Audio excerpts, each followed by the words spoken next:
One. Hey everybody, I'm going to show you a pro tip on how to level your wing backs. On this channel, we're striving to save you money and keep you informed on all the proper plumbing practices. So what we have here is we are installing a wing back on a shower system. This shower system is going to be a slide bar that's going to be sitting here. Carson's always bugged me about doing it this way, and I started doing this way and I'm like, it's a complete game changer on to getting your wing backs level. So what I usually do is I usually put my backing in the wall, I'll screw it in, and then I'll screw my wing back in the wall, and then we'll end up with a wing back that is unlevel. So as you know, the problem with doing it like that, I'll just go through this real quick and then we'll get to how to do it properly on how Carson recommends. The problem with that is if you unscrew these screws and you level the wing back, you can only get these screws back in the same spot. And you risk also stripping the wood, so your screw doesn't hold your wing back in properly. And as you know, these wing backs, you want them to be secure. So that's why we always use minimum 1.25 inch screws into a 2x4 to make sure that this wing back is 100% secured. So what you do is you get your piece of wood, you cut your wood, go about 1/8 bigger than what the space is here for where you're putting your 2x4. Get your 2x4 in.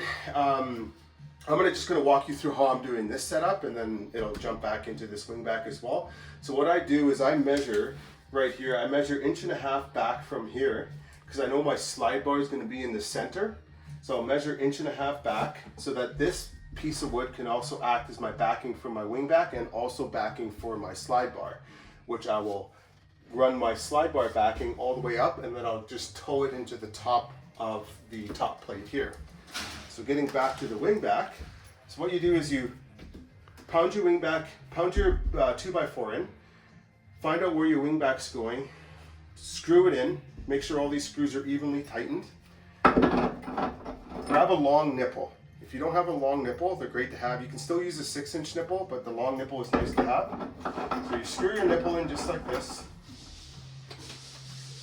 Now there's two measurements, there's two things that you want to make sure that this wing back is straight.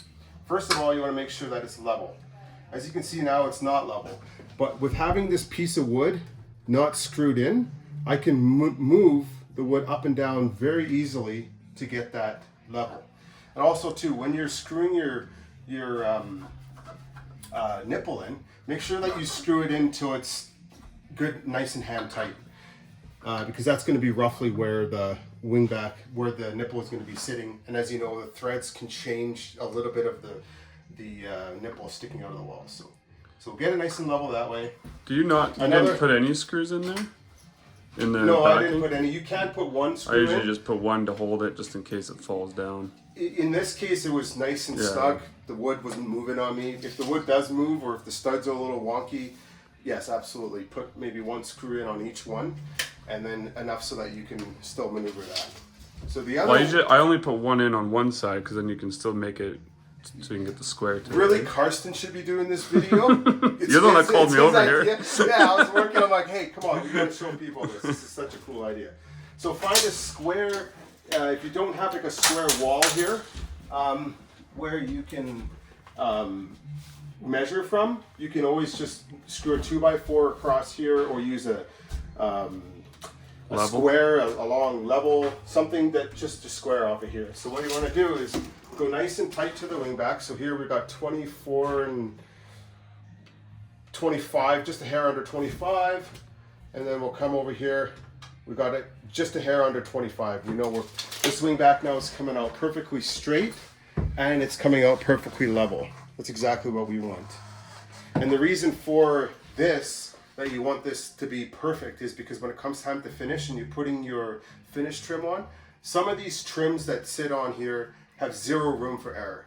So if you are out, let's say you're out an 1/8, you're gonna see it's gonna stick out an 1/8, and it's not gonna look professionally done.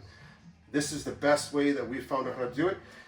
If you have a better way, please let us know. We'd love to know. This is how we learn. This is how we get better in life and better at plumbing. So if you guys want to leave us a comment, please do. Don't forget to smash that subscribe button. Thanks a lot for watching, and we'll see you guys on the next one.